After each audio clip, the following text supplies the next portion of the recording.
Alright, welcome once more. It's a beautiful day in the city of Lagos, Nigeria, and I remain your host, Charles, bringing you some really juicy uh, videos that show you the power of Scratch, the programming language that helps us learn the basics of coding and create cool stuff with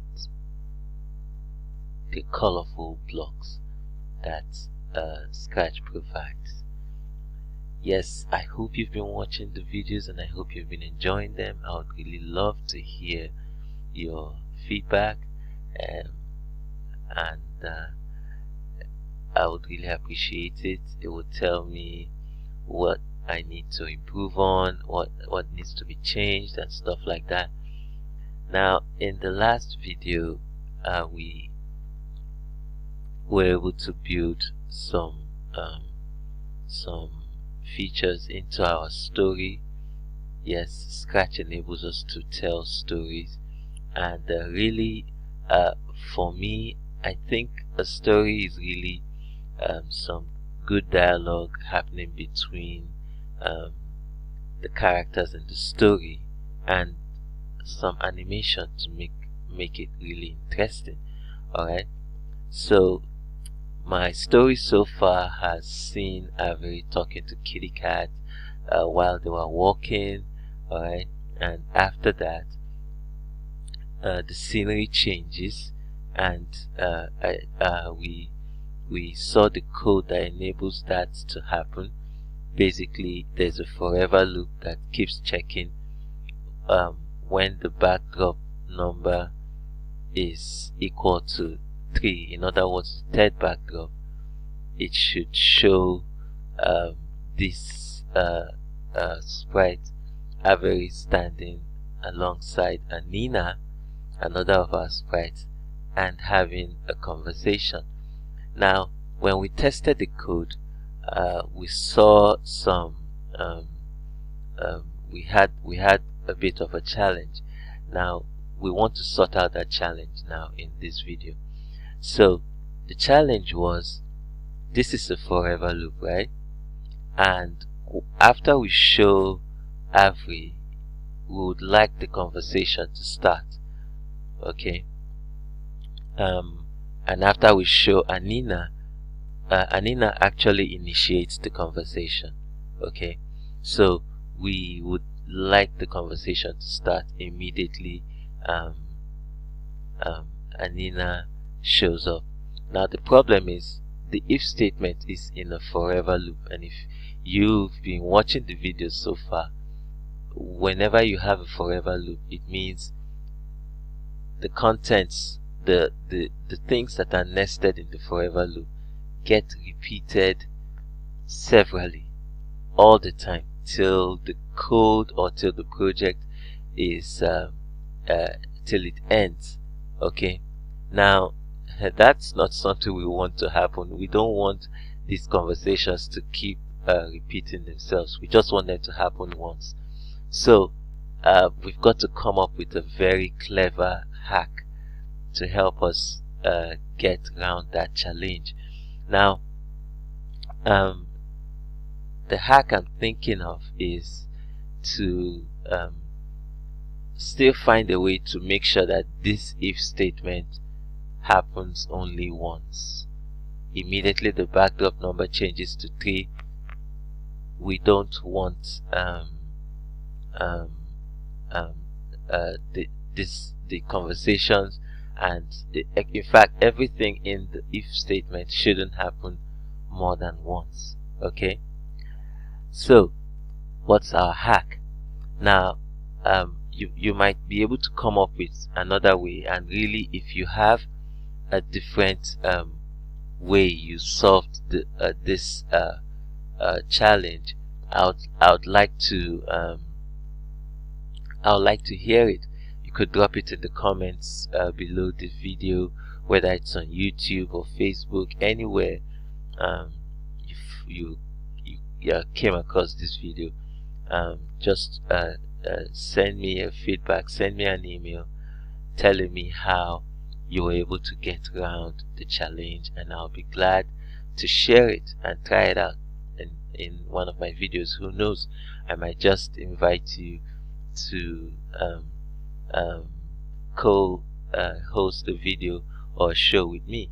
Alright, so this is my own hack. Alright, so I'm thinking I could create a variable. Alright, and I'm going to call, well, for now the name of the variable I have here is my variable. Okay, I could just say my variable, or let's call the variable temp. Okay, so the name of my variable is temp. Alright, now really we don't want temp showing on the screen, so we're going to, anyway, but we would leave it for now, but we're going to take it out eventually. If we don't want temp to show, we would just uncheck it right there, but let's leave it so we would know when temp changes. Alright, because I intend to make temp to change. Okay, now for temp to change, I need to make sure it's changing in the right place. Now all I need to do is to change the value of temp. Right now the initial value of temp is 0. Okay, so I'm going to find a way to make sure that temp is always 0 whenever the program starts. Okay, so I'm going to change this to 0. Alright, next I'm going to look for a way to make sure that temp is changed to 1 immediately the if statement is executed the first time. Alright, now I'm sure you can guess what I want to do, right? So I'm going to make sure that temp gets changed to the value 1, numero uno. Alright, I think that's Italian for 1, or French, I don't know, whatever. Now don't forget to change the variable to become temp.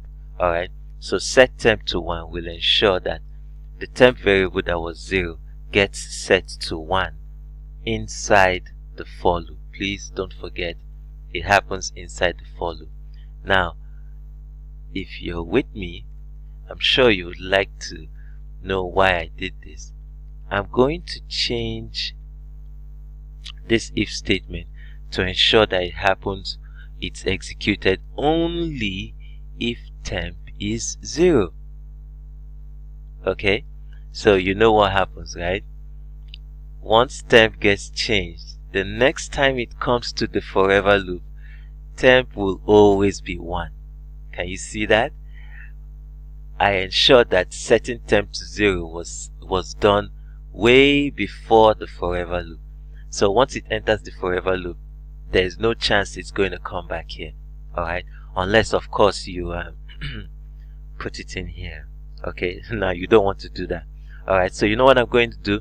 I'm going to hit up my operators, and in this case I'm going to choose an AND. Alright, now what's this going to do for me?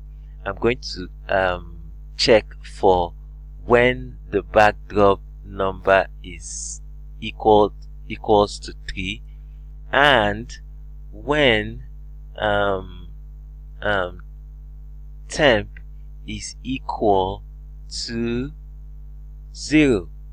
Okay, so I'm going to quickly change that to 0, and then I'm going to put my temp variable. I'm going to put my temp variable right there. Okay, now let's go see how this plays out. I'll now put this in my if statement right there. Okay, now let's see how this plays out. Now remember, I have this also for Avery, and we don't want Avery's code to also go, so I'm going to do the same thing for Avery. Now in the next video we'll try this out and see how it plays out. See